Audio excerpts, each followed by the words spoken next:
Welcome to this week's episode of the Nero Show, your home of unfiltered cycling chat. In today's episode, SRAM rival opening new horizons in good value bikes. Everyone's got an opinion on Netflix. Well, not us. We're going to talk about YouTube. Aqua Blue Pro Cycling, a team from 2017 that was years ahead of its time with its equipment. Gilets are dead, arm warmers look like shit, and winter bib shorts. What the hell are they? Alrighty, let's get into it. Deals. I don't know, this seems to have popped up in conversation a couple of times. I know GC referenced it on our chat and I think on one of his own videos as well.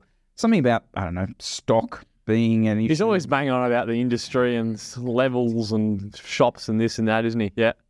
But the result of that, he seemed to be suggesting, was that there were going to be some deals around. So I think there's potentially some truth in this, Jesse. Mm-hmm. So why don't we go shopping? All right, let's go. Go shopping? Yeah. All right. Do you want to take us into some retail to start us off? You sent me one here on Pushy's Giant TCR2 disc. Looked like a pretty good deal. 2,700 Aussie. Just bog standard TCR with 105. But that retail price was 3.5.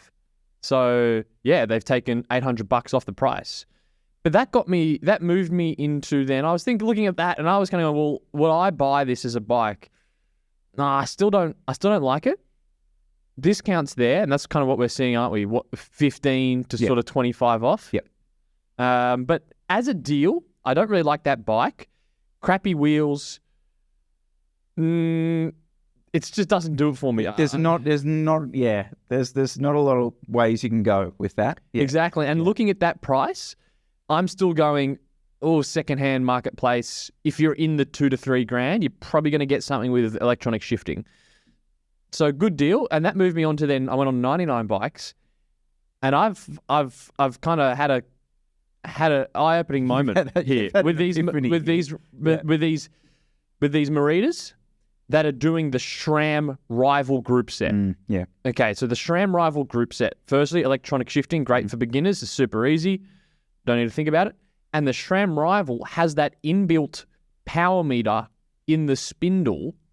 So these builds here that are coming in under $6,000 come with a power meter that's accurate, most importantly, electronic shifting, carbon wheels that are fairly deep. I don't know, you could nitpick in, are they really good? But they're 45mm carbon wheels. They'll be pretty good. Yep. Race tires, GP5000s. And the price here, 5,268 Aussie for either the Sculptura or the Reacto. And I'm looking at this package going, there's not really anything it's not doing. It's got everything. It's got a separate handlebar and stem, which is good because that's probably something you might want to play around with as a new bike. But to be getting... So what did it retail for? It retailed for 6.2. And what's the discount now? It's 5.2. So you get it's 1,000 off. Yep. So it's around that 20% mark. Yep. And it's... I looked at this and I went, wow, like I have been saying that the prices of things are getting more expensive, but what SRAM are doing with this rival group set, with the power meter as well, because remember, a power meter, if you're buying a different bike, do I have to change the crank set and the spindle and get a different bottom bracket? Take that off, then you can sell that, and then you want to but you never sell it because no one wants a crank up with your crank length. So then you're going, okay, pedal power meter. Okay, one-sided, like two-sided's paid another $1,000. Then I got to change my cleats. This is just like, holy shit. I don't know if this is worldwide. I'm going to have a bit more of a look as we sort of go through it, but the one from me is just like you said. I think the commonality here is that rival group set. Yeah. Like if you go onto the Specialized Australia website, that they've got a Tarmac SL7 comp, and it's running the same gearing that you just went through, the rival ETAP axis, so power meter, carbon wheels, etc., carbon bar stem. Actually, no, not carbon bar stem. Take that back. But again, you are coming down almost $1,000 down to $6,500. So that, in US dollars, that's down to around sort of $4,000, that kind of area. And the commonality there is that group set, because like you said, that seems to be where the bang for your buck is occurring. I don't know. The OEM pricing for that power meter must be nothing. Nothing.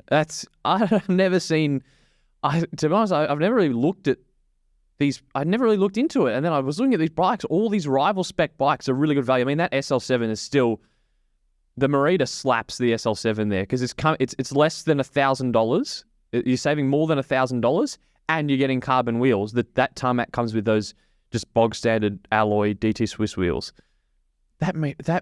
So what would you pick here? I sent you the links. Would you pick the Sculptura or would you pick the Reacto? Same price, same spec. I am a Reacto person. I don't know. I'm on this massive aero bike. You are, buzz. aren't you? I just can't get off it actually at the moment. Yeah. I would go the Reacto. Yourself? I'd go the Reacto because I think it looks cooler. Yeah. But I think the Sculptura would probably ride better. It's probably, if you did a blind test, I think most people would pick the Sculptura in terms of how it rides. But if you stuck people on 99 bikes with a $6,000 voucher, they're going to pick a Reacto. Shopping. Okay, I'm a Shimano fanboy. Not interested in SRAM. All right. Yep. So what else is out there? I had a look. An online Australian retailer, Caish, here are doing a giant TCR Advanced Pro 1 disc. Yep. Running DI2 105. So just quickly run that through. You're getting the electronic gearing. You're getting carbon wheels. Obviously the solid TCR frame that goes the whole way up through the range. Really good spec bike. You're getting a $500-600 discount on it. So it's just above 5,000 Australian at the moment. So what's that? That's going to be about a sort of, 8%-ish discount on that particular price. I reckon that's a really good bargain, but it sort of backs up our point, doesn't it? A little bit about the power meter. It can't compete with that rival group set because you're paying basically the same price for a Giant as you are for a Merida, but you don't get a power meter. Yep. That's the thing with the Giants come up now, and I always look at the wheels and go, those only tubeless SLR1. Geez, you've changed. I'm really worried about you. Why? What's wrong? You're gone. No, sorry, not tubeless. Sorry.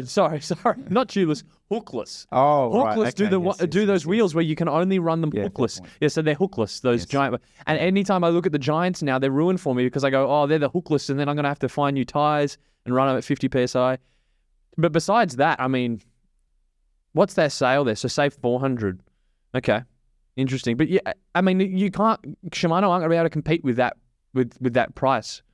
If you're looking for a power meter. I mean, ultimately, if you are looking for a power meter, they really can't compete with that. Obviously, at some point, you've got to go put pedals on that, so potentially you can go down that route for it. But as just a complete build, you're right. It just doesn't compete.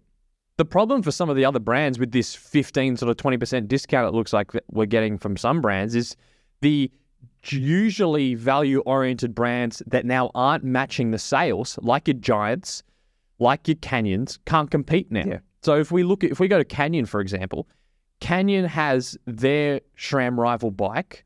Now it does have better wheels. The Aero comes with these really nice deep DT Swiss wheels, but it's $7,400. Yeah. So it's $2,000 more for that. And same thing with the Ultimate that doesn't have it's got lighter wheels on it. Again, $5,700 for the Canyon Ultimate. That's a bit closer.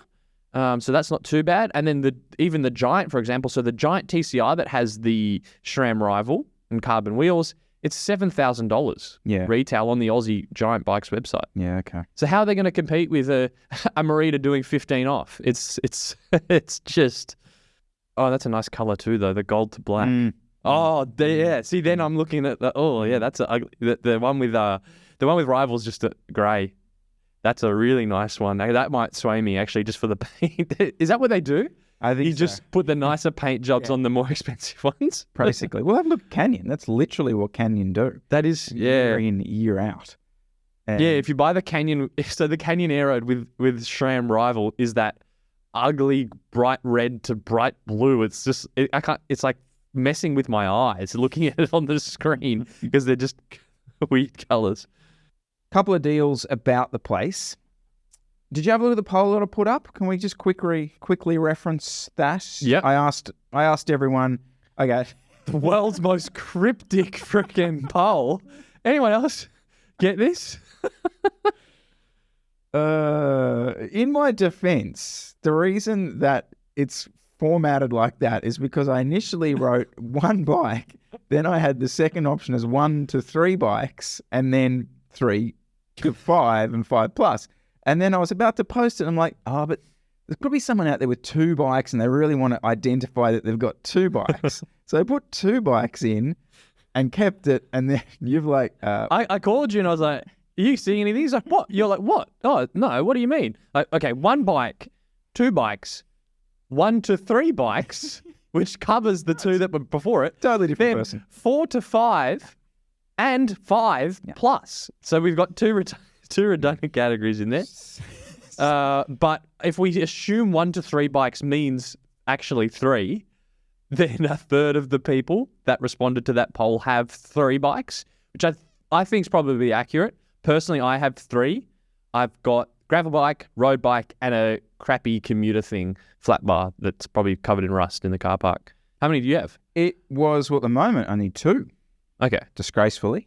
Hopefully there's been moments where I probably had 5, but then there was a really bizarre period with the team, so that's not really relevant. But what was one thing I would like to mention on that poll was I posted that at a time that was kind of Australian and American-ish sort of specific, or when it first went up. And 1 to 3 took a massive lead, like went up to almost 40% in the first couple of hours. Woke up the next day, so essentially gave Europe a chance to have a look, and 2 bikes has made a substantial comeback. So as we record this now, it's 25% 2 bikes and 33% 1 to 3 bikes. So did make a comeback, and even if you look at the comments, you can kind of tell that Europe seems to be a little bit more about the 1 to 2 bikes than the rest of us. It was just a broad generalization, but I certainly did notice that as the day went on. It was just, there's almost the same number of people have 5 or more bikes than have 1 bike. Yeah. That's a lot of bikes, people. Yeah. What are you good? That's insane. All right. But see, a lot of those people with 5 bikes, and if you read the comments, the people with 5 bikes have just kept their bikes. They don't sell them. Oh. And so I kind of really like that. It's like, and I wish I had done that. There's some bikes in my back catalogue, which I'd love to still have. Yeah. Yeah. So, and I love how people are super proud of it as well. They were like, I've got friggin' 17, let's go. So I don't know. I think coming away from that, ultimately everyone's obviously very, very different. But there's one comment I wanted to highlight, and I reckon it sums up where my sort of position on it was, which was, went from just a mountain bike and a gravel bike to 4 bikes recently. Tried to run the gravel bike as a do-it-all, but realised it was too much of a compromise.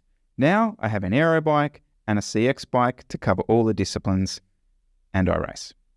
So I kind of feel like he covers essentially me, except for the mountain bikey bit, but yeah. Yeah. All right, I think we've talked enough about all-in-one bikes. What do you reckon? Yep, let's go. Let's get, we all want SRAM Rival now. Yep. Done. All right, guys, have you spotted any bargains? SRAM Rival, is that where it is at? Shimano 105 versus SRAM Rival? Your thoughts? So Froome's vlogs. I don't know why I did that. Froome's vlogs. Have you watched any of them? Yeah, I've watched quite a few of them. All right. Yeah. Have you watched any of the recent ones? None of the recent ones. All right. I watched ones all from all his, when he was on Israel. Yeah. Is he still on Israel? Yeah, oh my gosh. Well, last year when he was on there, I watched a lot of them last year. Yes. Cycling analyst right here, Jesse Coyle. Okay, so the most recent one, he's at a... Well, to my defense, he hasn't done anything for the 3 years. So anyway, carry on. You don't need to be a cycling YouTuber and do things. So he's been... He did one of those like documenting the last month of his life, right? Which was a bit of racing, a bit of training, a bit of Froome chat, all the rest of it.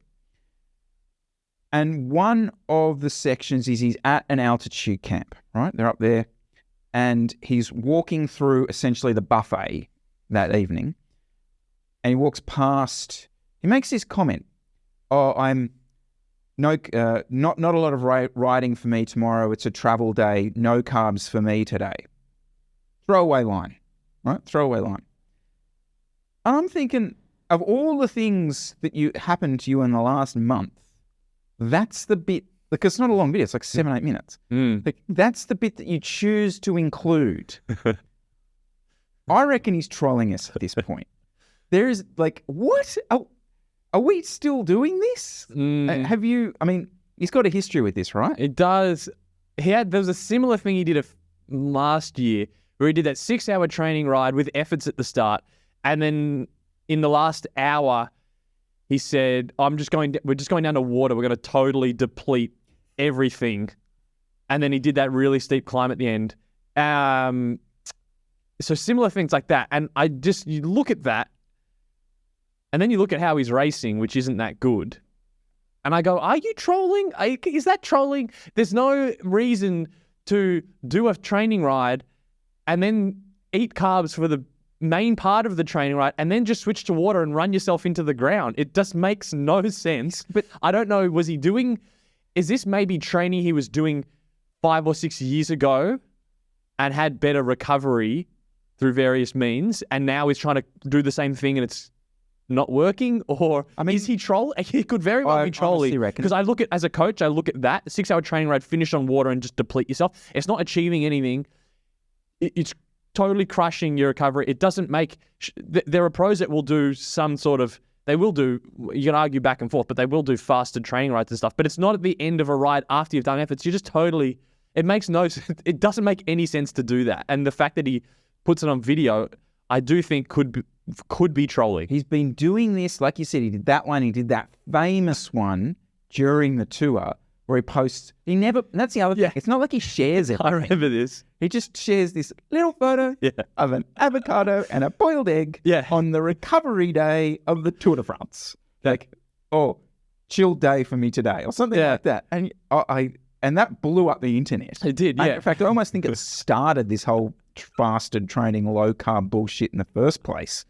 And we've spent almost the last decade getting over us. And I'd almost forgotten, this is why I bring this up, because I almost forgot that was a mindset that people had. The whole full low carb stuff. I honestly thought we'd got over it at this point. But yeah. But it's the thing, he doesn't, even when he did that post, he doesn't post anything else food related. And then he just pops up with this thing and it's like, it's true. You got a good point. It's like, why this? What's the go here? What's the go here? Exactly.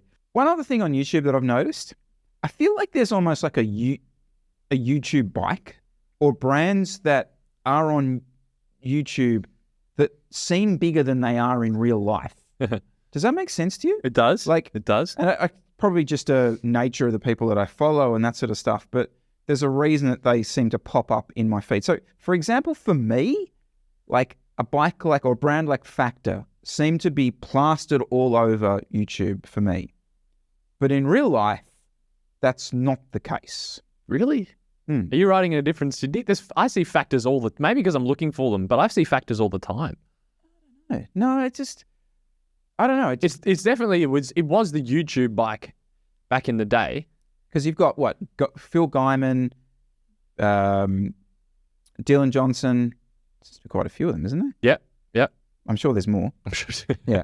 Do you reckon brands, even if it works for sales, do you reckon they're brands that go, we don't want to just be a YouTube bike? Yeah. Like a marketing person at whatever. So if you look at what's a new sort of up-and-coming YouTuber bike would be BMC with Cam Nichols, Tristan. You're kind of like, they're a bit of a YouTube bike now. Do you reckon there are marketing people that go, actually, we don't want to be just a this bike that people ride on YouTube? Yeah. I mean, how else are you going to sell? I don't know. You go world tour, people got to ride your bike. But I could understand people going, actually, we don't really want that. Yeah. It's not cool. Which, I don't know. That's kind of why I brought it up, because I wasn't sure whether that was something that a brand wanted. But to me, that was the Factor. Yeah. That was like, you want a Factor. Well, you said it to me. This guy fucking YouTuber on the YouTuber on a Factor. You said it to me when I got the Factor. You're like, such a YouTube bike. I'm like, what do you mean? And now I totally see it. Like, for me, a bike like a Giant is everywhere in my life. Or a Cervelo S5 is everywhere in my life. But it's not really on YouTube, which I kind of find interesting. I don't know. Maybe I don't know, different strategies and all the rest of it. But yeah, I kind of thought that was that was interesting. Maybe it's also more because there's certain bikes that just do well on YouTube. For some reason, if you put a factor in a thumbnail, people want it. If you put a Ridley in a thumbnail, no one gives a shit. We've noticed that as well. Like, you can put a certain model of brand between us in the thumbnail and it gets better clicks. It's just a fact. Like, yeah, it's interesting.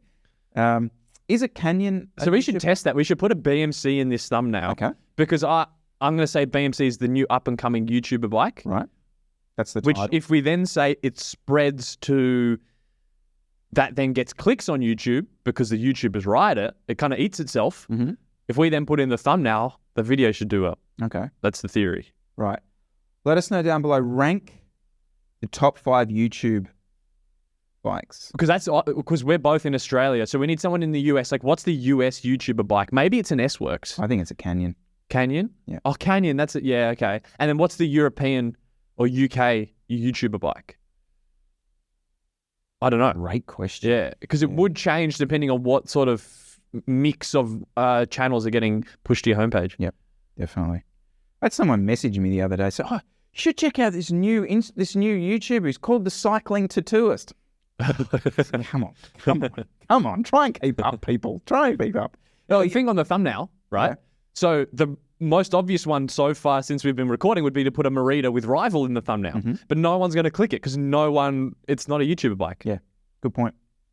But maybe it is in Asia because on Oompa Loompa, yes, he does his videos with the Meridas do quite well. So maybe in Asia, Merida is hotter item. Or is the up-and-coming Chinese brand actually the YouTuber brand? Like just generic WinSpace, Yolio, whatever it might be, as the thumbnail. Is that I kind of feel that's is that a different, that's not a frothy one, is it? Yeah, that's a different, there's definitely that's almost a separate side of things, yeah. Okay. A separate community, indeed.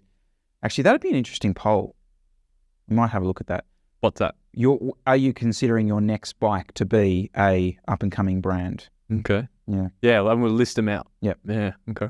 All right, let us know down below, guys. Top 5 YouTube brands that you see in your space. I promise we were going to talk about this before Joe put that picture of his bike up, but I want to talk a little bit about potentially the most, well, they weren't around for very long. And most people won't know who we're talking about. Most people won't know who we're talking about. But there was a Pro Continental team, 2017-2018, an Irish-based team called Aqua Blue Pro Cycling Team.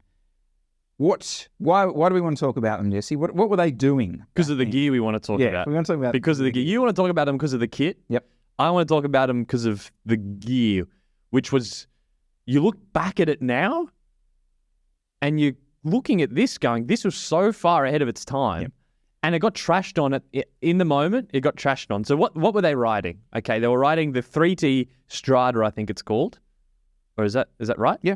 So 3T Strata, which is basically a disc brake, wide tire clearance aero bike, but from 6 years ago now. Yep. And it looks like a Scott Foyle Cervelo S5 kind of hybrid bike. So frame set was updated, and they were running 1x. Mm-hmm. So they ran 1x SRAM with a mountain bike rear derailleur on the back, mechanical shifting. And that was it. They raced on that the entire season. And that's why it was controversial, because they didn't run it for some races like you see Jumbo-Visma doing now. They ran this the entire season. And you look at that now, and it's pretty frothy. And you go, that's really smart. That's really good. But back in the day, they were a laughing stock. I raced against them in Herald Sun Tour in 2018. And yeah, these guys rocked up on these 1x bikes, and you're just, what are you doing? But it's ahead of its time. It's totally ahead of its time. And you look at that frame, the shapes on that frame. It's a real pity that wireless wasn't a thing at that moment, because it was actually running a mechanical group set. Yep. If you have a look at it, I mean, that's ultimately what's probably the downfall of this, because the bends that poor cable was having to do around the bottom bracket, you just have a look at the bend into the chainstays it was obviously going to cause all kinds of problems, which is a massive pity because, yeah, it just... All right, so the reason... That bike looks so cool. It looks absolutely cool. It's like the blue gloss finish. And pair that with, I have to admit, was one of my favourite kits at the time, navy blue kit with like a goldy leafed colour. It was really understated. And it was probably understated for a reason because they didn't unfortunately have many sponsors, so they didn't have to plaster lots of different things around it. But it was really nice branding and everything kind of matched just nicely. And they're only around for 2 years. They got totally stitched up. And so they didn't get some really good results, but they didn't get any Grand Tour invites until the Welter of the year that they were dying. So basically, it was kind of going to go out by that stage anyway. But I don't know. I look back at that and went, man, yeah, ahead of its time. Mm-hmm. Like at the time, going one by and all that kind of stuff, taking a big risk. Like I just can't see that. What's the next big risk for a pro cycling team to take equipment-wise, do you think? Like we've had the jump to disc brakes, the jump to electronic gears.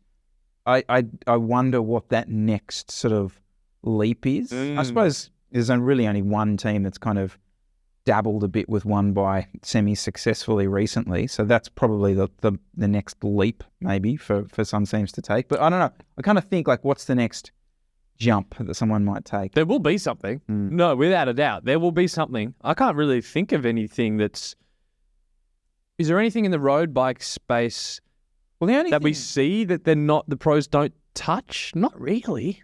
The only thing potentially is that classified hub type solution. That is a good one. As a route that they might risk. I think Victor Campenaerts risked it at some of those spring classics. Yep. Potentially that's the next risk. I don't know. Yeah. Yeah. That would be if a team decided to run that. That'd be massive.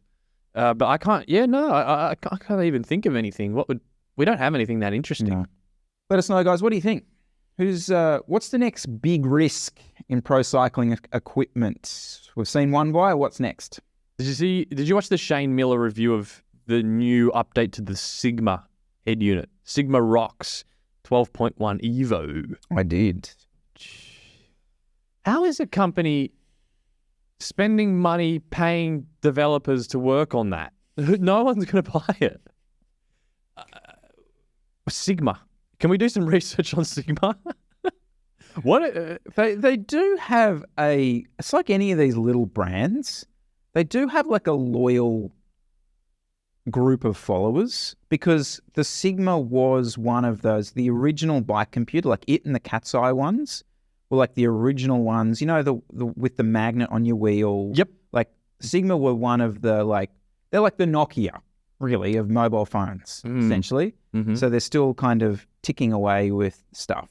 But as far as why you would choose that over anything else, I don't really know. Yeah. Like, because in the world of head units, you're either with the Garmin or Wahoo. Mm-hmm. Then you've got the hobbyist who's probably looking at a Hammerhead or something. Anything else in the Hammerhead range? Not really. It's pretty much the only other one that's doing something different. Or you're just going budget. So I'm going to get a Brighton or a iGPS thing and pay next to nothing. This is just really strange. And Shane, in his video, he didn't pull any punches in the summary. He basically said, it still doesn't work that well. And even if they fix the things that weren't working, it'd be 3 years behind everyone else. I mean, not a glowing review. Comes back to my point. They looked at it and went, shit, we don't have to do much. Like, yeah, I mean... It was a great Shane Miller video too. So you watched it, and because his reviews, he hasn't had anything like this for a while that I've been really like full review. Because as we said a couple of weeks ago, there hasn't been that much coming on for the last couple of years in the tech space. But this was great. He's downloading the fit files and then digging into the fit files to see like what fields they're reporting, which most people I'm never going to care about. But his reviews are really, really good. So that was I had a little bit of nostalgia watching that last night. I was like, this is a really good old school Shane Miller review. What's your favourite Shane Miller review of all time? There you go. I remember he did one on, obviously the power meter stuff's pretty good. And he did one on the power meter that I was testing, the P-Box one, the FSA one.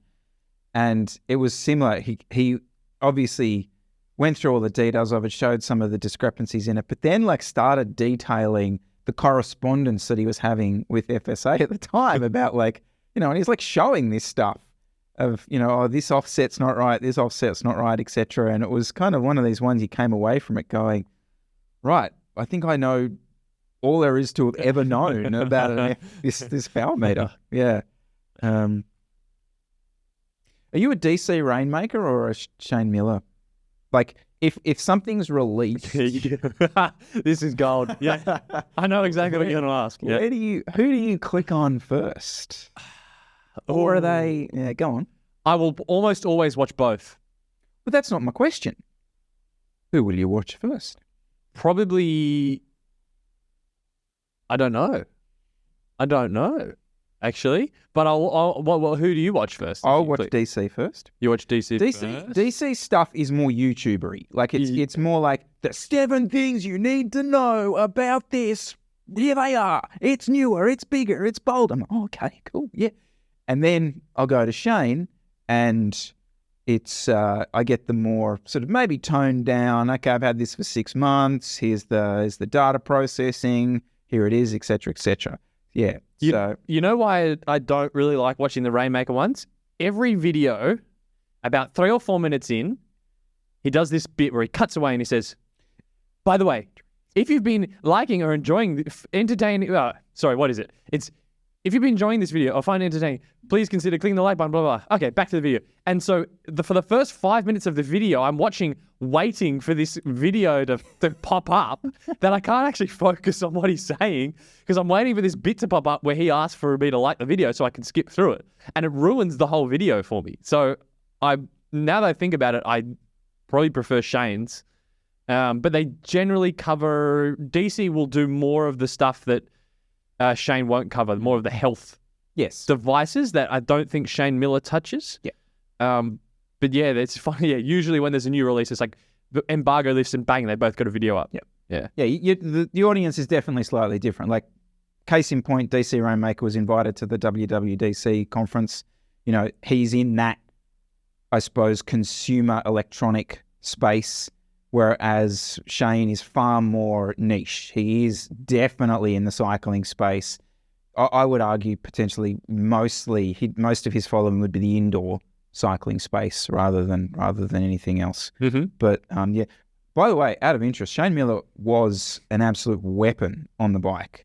Like, when I first started writing a bit of masters stuff, yeah, he was setting like national records time trialing. Like, and actually, he did a blog. That's how his website started. He was doing a blog of his results. A B-log, written B-log, and I followed it and read much of it. Actually, nice. Never raced against him, but absolute weapon.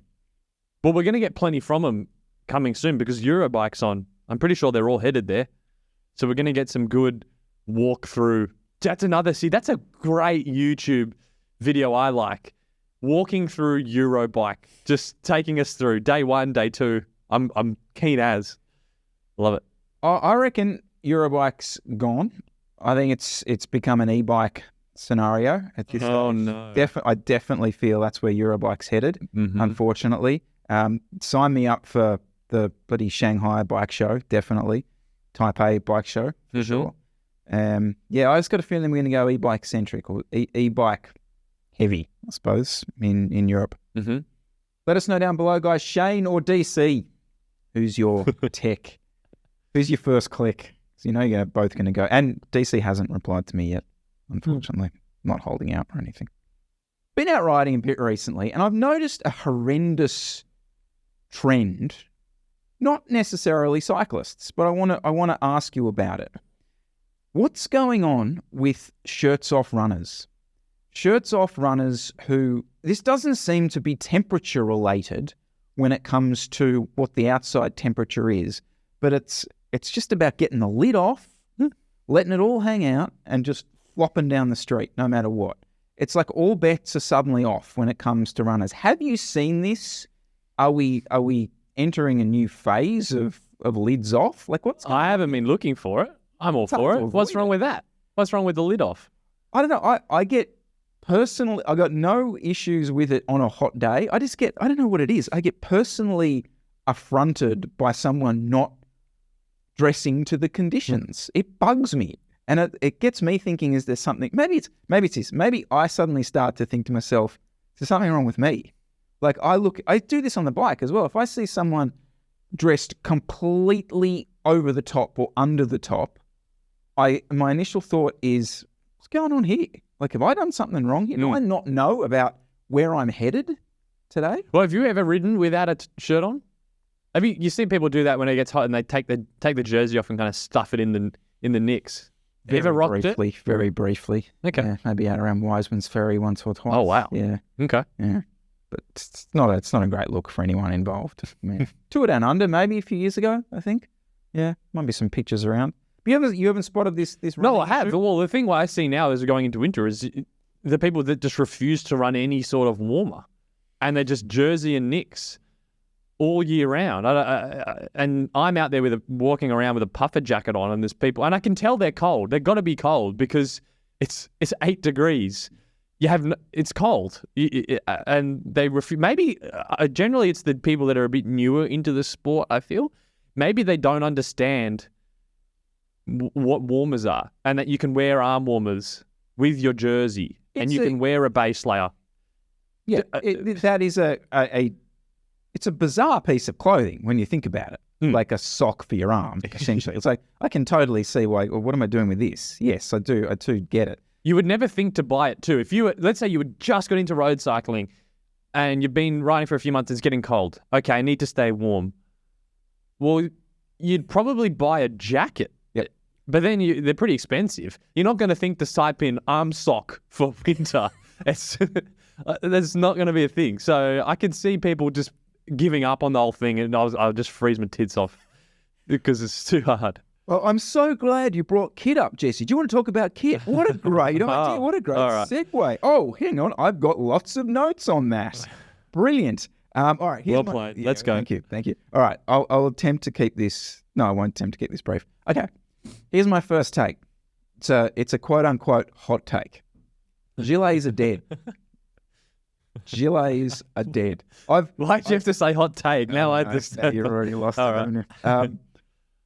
Gilets formed the basis of my spring, autumn, sometimes even winter gear. It was a staple. Yeah. All right. And you sometimes you would build around the gilet. So, okay, what color is the gilet? So armors need to match that. And then the jersey needs to match, the sleeves of the jersey need to match the gilet. So you don't have like a black gilet with yellow sleeves popping out. Here's my take. Yep. The jacket has progressed so far that the gilet is now redundant. Mm-hmm. Now, obviously, yes, our conditions insert many other conditions that the gilet is suited to. But hear me out for a moment, okay?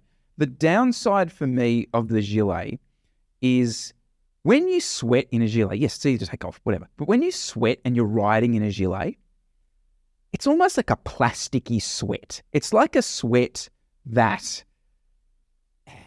how do I describe this? Like you're wearing a plastic bag or something. There's a lack of breathability in the gilet because it's a wind-stopping type thing that it makes you feel uncomfortable. I don't like it. Mm-hmm. Right? I also hate the way it looks because it always cuts whatever, unless you're fully streamlined with your gear, see it's like full black and you can't see the seam. I hate the bit just here where the colorway looks, it just looks like again, if you walked into a shopping department or something with this, they're like, oh, that guy's wearing his singlet on the outside of his shirt. Like, what a weirdo. And then, okay, couple this with the fact that the classic build of a spring routine would be an arm warmer with a jersey with a gilet, right? So much going on there.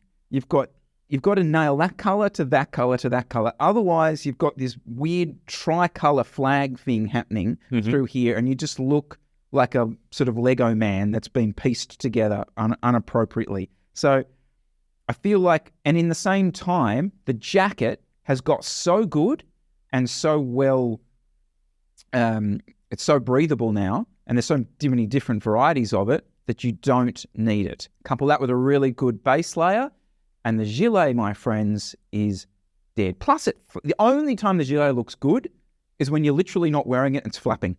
That's the best look of the gilet. When you're wearing it, it looks rubbish. I agree.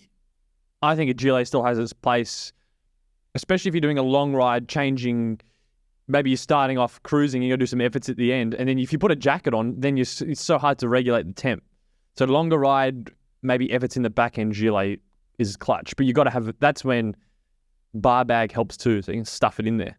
Besides that, I'm all for. You do need it in the wardrobe. It will play a role, but my point is, it is a staple for those shoulder seasons. I think that day is dead. Back yourself with a good. I reckon you can back yourself with a good jacket. The only thing is the problem here. Okay, the problem is you've got probably 4 different thickness temperature regulator jackets that you can choose at any one time. Most people, if they're buying a jacket, I'm buying a winter jacket, and that's only going to cover one range of temperatures. So in all the other ranges where you're wearing your slightly lighter version of your long sleeve jersey, that's not even a jacket. Then you've got your jacket. Then you've got your jacket if it's slightly raining for the waterproofing, right? Most people have a winter jacket. They'll run if it's cold, and if it's anything other than that, they're running the gilet. So, yeah. It's a good challenge. That's a good challenge. I might have missed the window for it, but I would almost like to challenge myself now, because I think I've got one jacket that I think will do it. What is it? What one? The Infinium one. I reckon it covers 80%. Right. Okay. I'm going to try it. I thought you were going to say, because the one I've got is the winter jacket. It's so hot. Or I've got the Pro Team long sleeve jersey, which is good down to about 15, 16. Anything below that, it's too cold. No. Yeah. Okay. No, I reckon that Infinium one's, and most of the brands are doing that now. That kind of, like, it's a lighter gabber, I suppose, would be how I would describe it. All right. Yeah, I'm going to try it. Have you ever heard of winter bib shorts? Not bib tights. No. So, okay, let me explain the winter bib short. So it's it is an insulated, so it's like the deep winter tights. So insulated, essentially like a wetsuity type thing, but it's a short. Okay. Yeah. Initial thoughts? Do you see? Why would you want that and then have your knees uncovered? So I thought that was the perfect piece of kit for Sydney. Have you already bought it? I will now show you pictures of me riding in it. Okay. So it kind of does exactly what it says on the packet, in the sense that it keeps your upper bum and all the bits that it's covering really warm. Okay. But ultimately, the other parts are still exposed to the conditions, and they kind of get cold anyway. So it's a weird one where, the use case for it, potentially maybe in wet conditions, I don't know, maybe even racing, it could play a better role because it's something that's, a little bit more insulated. I don't know, but I don't know. I can't remember being on a ride and feeling, my glutes are cold or my upper thighs are cold. Yeah. Strange one. Yeah. And I'm curious to see when this video goes up to see the photos, because what's that going to look like? It's really strange. It looks all right. Okay, my last little one was wool arm warmers with any kind of jersey. Yeah. Do you know where I'm going with this? Because we had wool arm warmers, or I bought them or something, in 2020, I think. Yeah.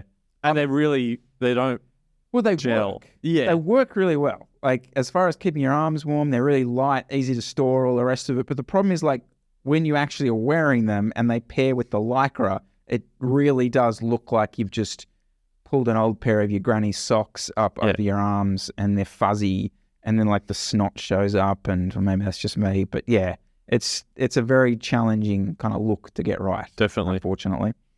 Really specific small use case kit.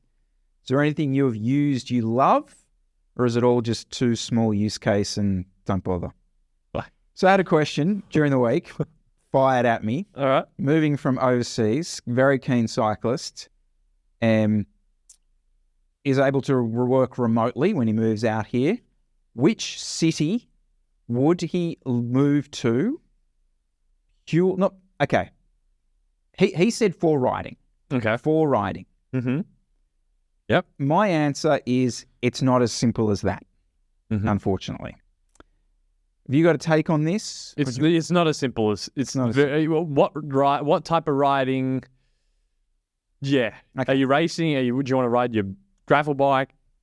You know. So hear me out. Here's where I have it at the moment. Okay. So for pure just riding, I just love riding.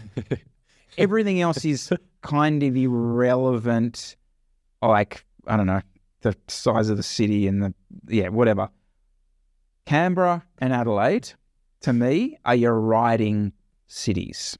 Okay? Now, both of those have downsides. Like, what else do you like doing? If all you like doing is riding your bike and do some mountain biking, Canberra's great. If you like to do anything else, you probably don't want to live in Canberra. Throw into them. I mean, I could probably live in Canberra. I like Canberra, but I don't do anything, whereas other people maybe have lives. But also, Adelaide has a wetter winter than we do, and Canberra has a fucking freezing winter. So that plays a role. Okay? Next up, Melbourne. Ooh.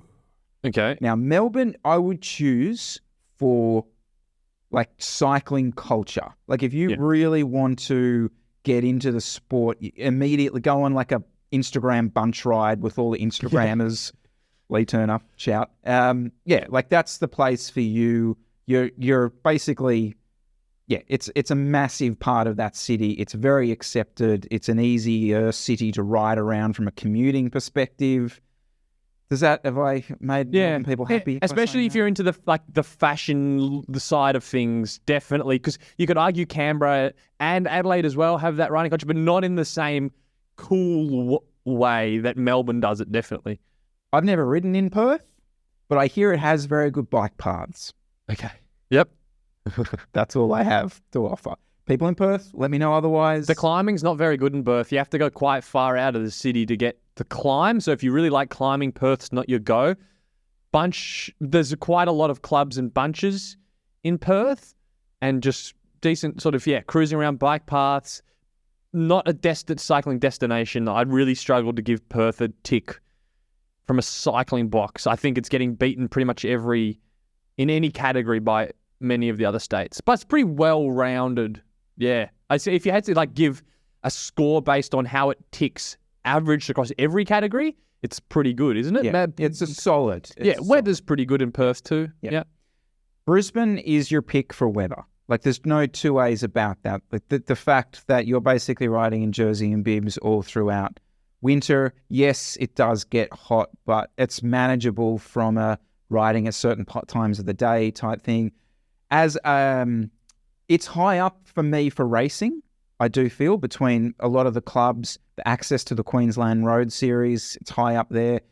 It doesn't have, it has Mount Cootha, which is this is the kind of thing where it's how easy is it to just go on a bunch ride or an easy sort of 2-hour type ride where you'll see other cyclists that's easy to get to from the city. Mount Cootha is kind of that, but it's actually really hard. Like, it's a tough climb. I just don't see Brisbane, because if you're going to Brisbane and you don't need to be in the CBD because you're working remote, you're moving, surely you're going Sunny Coast or Gold Coast, and you're getting much better riding. You're easier into the hinterland, off the coast where you got long climbs and the beaches are better. Brisbane's a hard sell unless you need to be in the city to do anything specific. You go to the sunny coast. Yeah, no, I agree. And for me, like as a cycling place to go to, that would be like that sort of sunny coast area would be high up my list for sure. Which brings us here, Sydney. I think gets a bad rap personally, but a couple of things. I do think we have a good enough culture in the sense that we have good clubs. Clubs are very welcoming. That's definitely a thing. It's not the kind of place that you can just suddenly jump on a bike and ride. Like, isn't this fun? No, you'll end up on the Anzac Bridge being run over by a semi-D. That's not great. I do think the racing's pretty good. Like, it's pretty acceptable. The other thing is you can ride to all the races you want to do. That way you're kind of getting into the scene that way. And I rate our weather. I think our weather is, when it's not La Nina, is bloody good. Yeah, our weather is incredible, especially if you work remote. Chances are you also have flexible working conditions, which means chances you're going to be able to ride lunchtime or afternoon, which means if you don't have to ride in the morning, you pretty much don't have winter, because the lowest minimum temp average we get, even in the coldest winter months, is still high teens, 16 to 18, if you're riding in the warmest part of the day. So if you've got that work flexibility, Sydney's weather is really good. Yeah. Really, really good. And we do have Centennial Park, and I know we shit on it a lot, but of all the other cities, nowhere has that.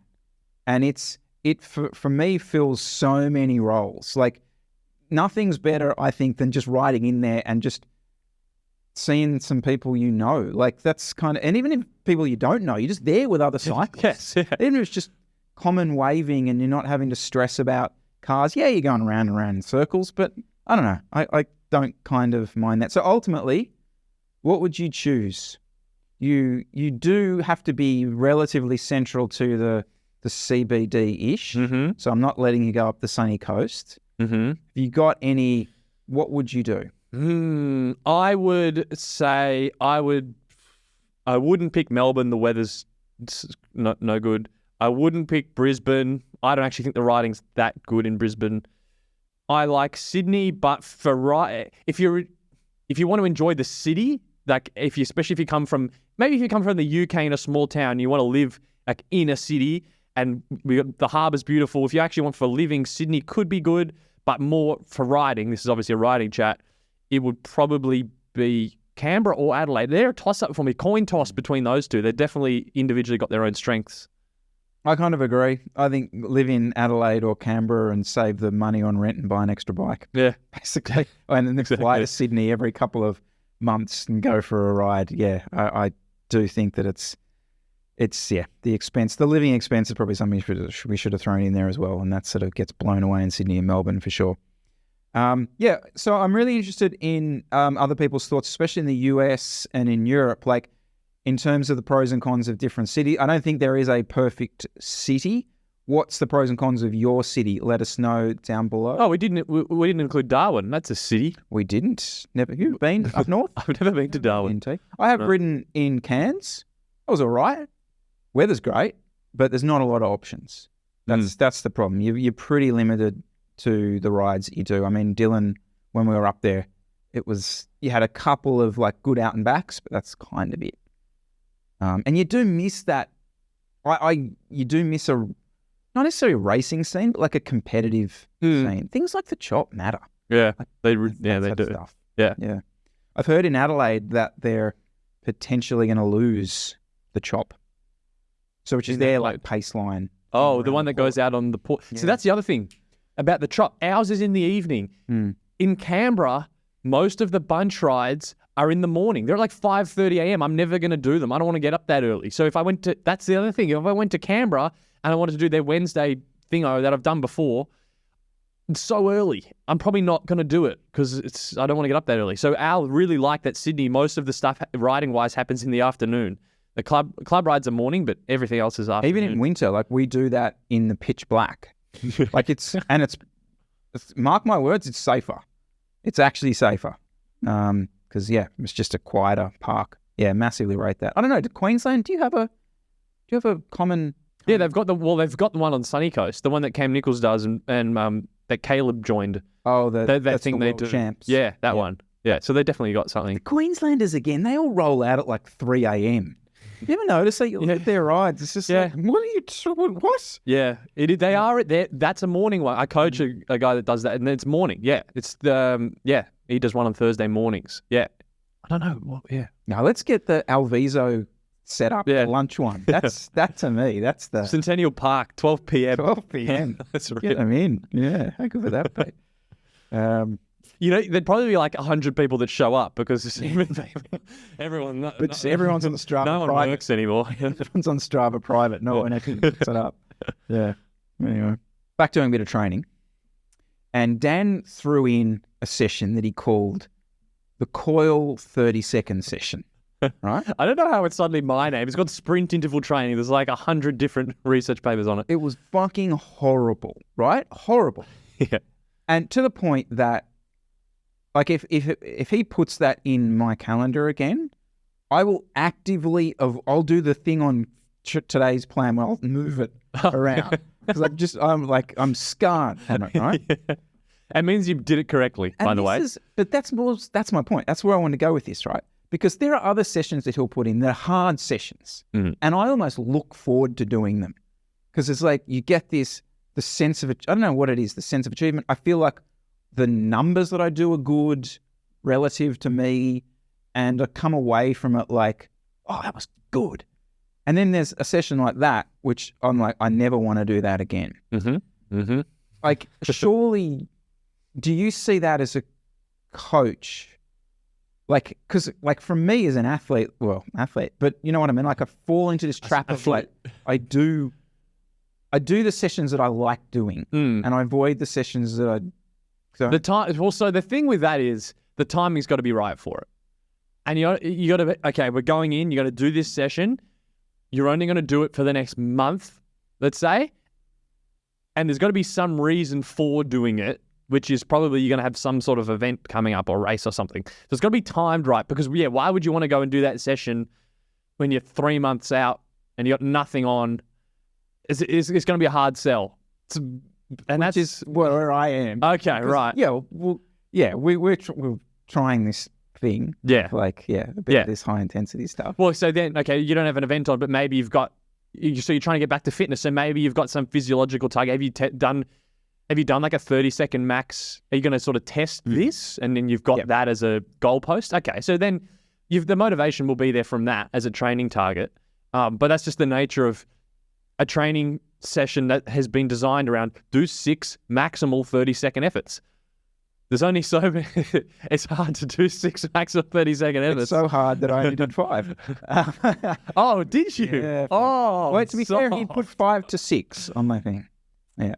5, geez, that's a weird one to do. 5 to 6, it's just like, I was always going to take the unders on that. But like, I suppose the reason I brought that up is like, so that was, hard, came away from it not like, does that mean like, it's almost like, did I get more from that because I was like out of my comfort zone? Does that make sense? The only thing about that session in particular is it's not a range.